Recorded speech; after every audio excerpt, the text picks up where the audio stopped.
গুজরাটের আহমেদাবাদে ভয়াবহ বিমান দুর্ঘটনায় রাজস্থানের একটি পুরো পরিবার প্রাণ হারিয়েছে। ধ্বংসস্তূপের নিচে হয়তো মাটি চাপা পড়ে আছে তাদের মোবাইল ফোনটি, যা হয়তো আর কোনো দিন পাওয়া যাবে না। তবে সেই ফোনে তোলা একটি সেলফি হয়ে রইল এক নিঃশব্দ স্মৃতিচিহ্ন। বিমানের 242 জন যাত্রীর মধ্যে কিছু প্রাণ হারানো মুখের শেষ উজ্জ্বল চিহ্ন। ডাক্তার কোমি ব্যাস উদয়পুরের প্যাসিফিক হাসপাতালের চিকিৎসক। লন্ডনে স্বামী ডাক্তার প্রতীক যোশীর সঙ্গে নতুন জীবন শুরু করতে যাচ্ছিলেন। সঙ্গে ছিলেন তাদের যমজ 2 ছেলে নকুল ও প্রদ্যুৎ, বয়স 5 বছর, এবং বড় মেয়ে মীরায়া। সেলফিতে দেখা যায় সবাই হাসি মুখে। প্রতীক নিজেই সেলফিটি তুলছিলেন। পাশে কোমি, সামনে বসে থাকা সন্তানদের চোখে মুখে ছিল আনন্দ আর উচ্ছ্বাস।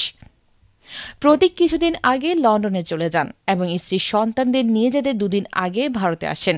পরিবার ও আত্মীয়রা তাদের বিদায় জানাতে আহমেদাবাদ বিমানবন্দরে এসেছিলেন। বিমানটি স্থানীয় সময় দুপুর 1:38-এ আহমেদাবাদ থেকে লন্ডনের উদ্দেশ্যে রওনা দেয়। উড্ডয়নের মাত্র 30 সেকেন্ডের মধ্যে একটি বিশাল বিস্ফোরণের শব্দ এবং বিমানটি ভেঙে পড়ে।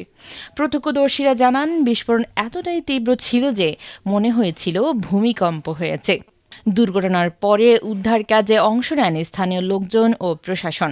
রাজনৈতিক দর্শনাবাগেরা জানান, ঘটনাস্থলে ধোঁয়ায় ঢেকে গিয়েছিল চারপাশ।